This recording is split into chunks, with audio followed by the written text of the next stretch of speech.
Hello everyone! In this video, we are going to experiment how to transform your video to anime style using Stable Diffusion and ComfyUI. You might have seen some Discord app with similar features, or some arty animator YouTube videos have mentioned how to use those apps. But now you can run this in your own ComfyUI setup. You can generate your animation privately without other people watching your result in Discord, and create a workflow in ComfyUI private enable you to customize specifically for different video result. Some video might need more depth layer control, and some require character pose control. In other words, a general AI animation Discord app, well, might not able to fulfill that. Let's check it out. Here's the light version of the video to anime workflow. It should be a very easy workflow for most Stable Diffusion ComfyUI users. I'll go through some steps on what you need to get started, what kind of input are required, and some parameter values that you need to set, for example, width and height. There are also some segmentation objects that you need to set before your click Q prompt. Pay attention on this video. I know someone like to just rush to the link, download files, and try to run it without knowing how to use it, and then come back, ask how to do it, blah blah blah. For running LCM enable workflow, you have to be aware of the checkpoint models and the animated motion models that you are choosing to use for video generation because you have to know what you are doing. If you are using an LCM checkpoint, you have to choose the right option for the loader group as well. I've described it briefly in this note box, and you guys can check it out.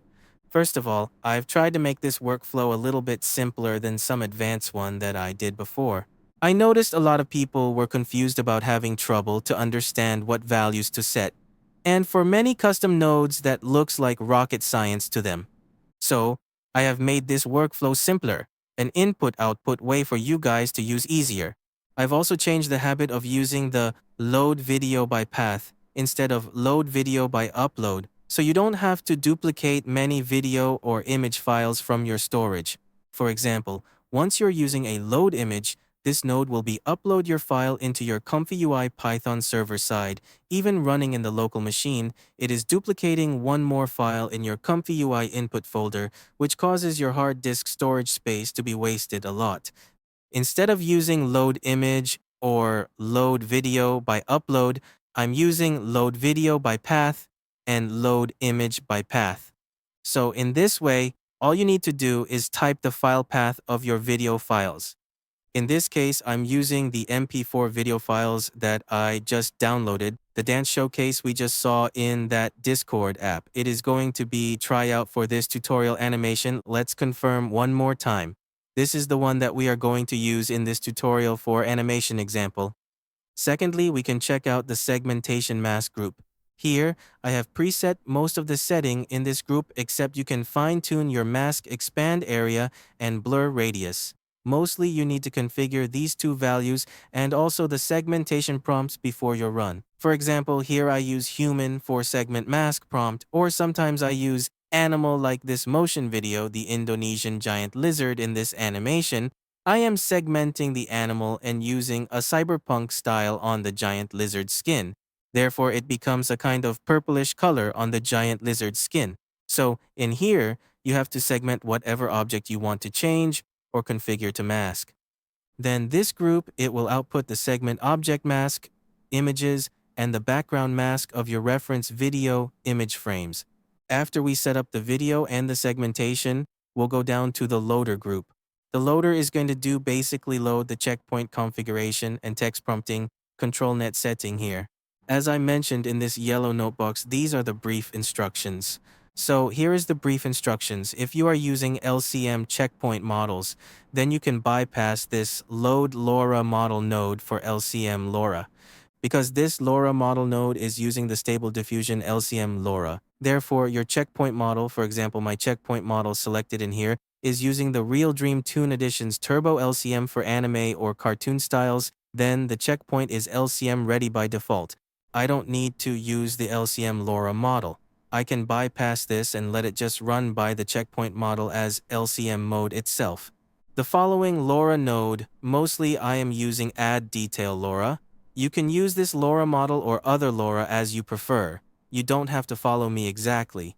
Next is going to be the text prompt. I have set up the negative prompt by default here. If you want to fine-tune it yourself, it's okay. Do whatever you want here. For the positive prompt, mostly I am going to aim for an anime, 3D, and CGI style by default in this preset text prompt. And on the following line, we can do some customization. So for example, I want the character to have blonde hair, the character to look a little different from the original look. So type blonde hair, maybe add blue shirt and black miniskirt, something like that. I can just try typing that in here. Hopefully the AI can follow the prompt instruction. I've tried to make this workflow as simple as you can, and it's not going to have a lot of things to configure. Most of the custom nodes here, I have pinned that lock as they are already set. For some beginners, you won't be accidentally delete them or accidentally move something or remove connections while your mouse is moving and you drag and drop by mistake, causing something to go wrong. This light version I'm aiming for allows a lot of people to play around with and try out ComfyUI and Stable Diffusion, and it will be easily generate anime-style video like the Discord app we have saw. Most of the features in here are very beginner, entry-level friendly. And right here, continue on, our workflow has the ControlNet models. I'm using the line art to strengthen the object outlines in each image frame, as well as soft edge and depth anything. Now, the Depth Anything ControlNet model, you can check out my previous videos on how to install and update your ComfyUI to be compatible to run Depth Anything ControlNet, which also make the preprocessor nodes for Depth Anything, so you're able to run this workflow. Here's the tricky part that I did by using line art and soft edge. Then we're able to do most of the video animations that can detect the character and make the character turn around like this. The head isn't sticking to the front, even when the body is turning. If the ControlNet have not fine-tuned the setting, the character will present so creepy like a ghost. You have noticed many Stable Diffusion users are trying to avoid character turning back motion, or they will cut that part in Video Editor. You'll see the face appear on the front, while the body turn around. It's like watching a scary movie, but it won't be happened with these settings. Next, we'll check out the Animate Diff Prepared group. I have preset everything to work fine for Stable Diffusion 1.5 with version 3 motion models and the LCM checkpoint models, or LCM LoRa model. Most of these custom nodes, you don't have to set anything anymore. Just leave them alone. You don't have to touch most of the things. All you have to do is, if you want to change motion models, you can do that as well.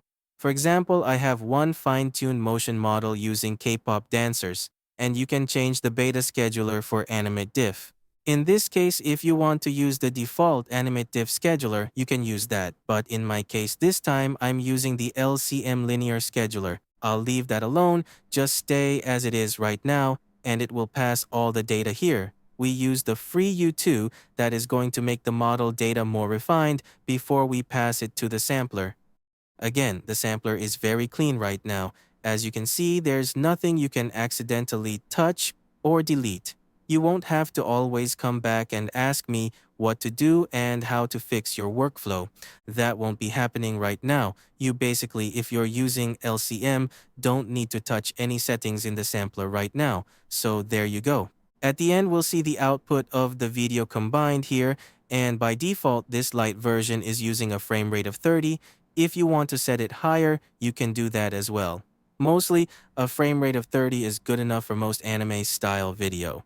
If realism style, I will set it to 60 frame rate. So let's try this one. I have the video loaded in here again, and let's try maybe 100 frames this time to make it a bit longer. For people that don't know, if you're running with limited memory in your hardware, you can run a shorter number of image frames here in the frame cap.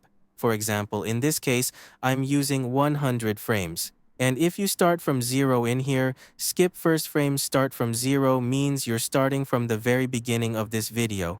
So if you're doing, in this case, I'm skipping 100 frames, then that means I'm going to start right in the middle, the beginning middle of here or somewhere in here. You have to do the math on that. So that is the case for using skip frames, and we use frame cap so you don't have to overload your computer hardware to load all the image frames in one generation. Because imagine if this is 16 seconds, mostly even I use NVIDIA RTX 4090. Most of the time I set about 400 to 500 frames for each generation to safely run without overload. And maybe I'm going to do 2 or 3 Q in a batch to complete the whole video generation. So this time, let's try it right in the middle. We'll skip the first 100 frames and we'll generate. The frame cap is going to generate, let's say, 150 frames, so you guys understand the concept that these two settings don't use the same numbers. And there we go, we can start processing everything basically. But before that, let's check out the text prompt. And I would like to add bright brackets in between each text prompt to have a strong reminder for the AI to edit the styles. So the character will be blonde hair, blue shirt, black miniskirt. Hopefully that will appear in our generated result. For the width and height, we're going to set a small size just for demo purposes. Let's say 512 for the width and 960 for the height, and we're good to go. So let's wait and see the result. Okay, so we've created our animation, and let's check out this result. As you can see, the color of the clothes and the hairstyle have changed. I also added a little prompt saying that it is on the beach.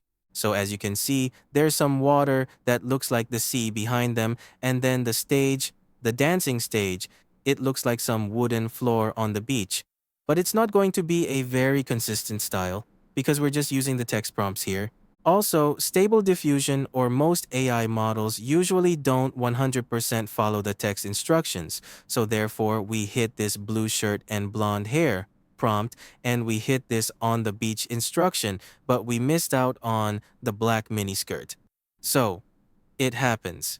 You know, it won't be 100% following our prompt instructions. That's what happens with many AIs. And if you want more customizations, like you want to totally change the clothing, refine the face, do a lot more stuff, you can check out my full versions of this workflow. So this is the full version of the video to animate workflow.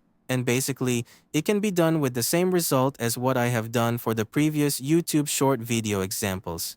It can change the clothes, the backgrounds, color themes, and also enhance more details, refine the face, and add lots of details on the clothing and the character's outfit. We have also refined the movement, how it turns, and the speed of the motions. We've done that in the full versions of this workflow, and I'm going to try generating examples with this one and generate full versions in here as well. And we will see at the end of this video. I'm also going to generate the light version workflow of this full video animation, and right now, this video at least is 5 seconds. We're using 150 frames to generate 5 seconds, so that at least it is, doing better than what we saw in Discord by just only 3 seconds each generation. And we couldn't even present anything by just seeing the hair moving and the eyes blinking. There's a lot of limitations when I tried out this Discord bot, and yeah, I couldn't even see what happened in 3 seconds. What can we do with that? So for the Lite version, I think using Animate Diff with ComfyUI provides more customizable, more configurable things for us to do rather than just uploading your video and letting it change to an anime style without any ability to customize the color of the hair or any character styles that you want. That seems unable to do that. That's what happened there, and we can do that in our Animate Diff workflow in the ComfyUI setup. And I think that's going to be a big advantage for Stable Diffusion users. Let's check out the result of this dance video. We'll go through all 16 seconds of this one, and we're going to use the light version to run this and also use the full version with more customizable styles. The character is more refined with background customizations and, of course, with extra features to enhance the video generation result.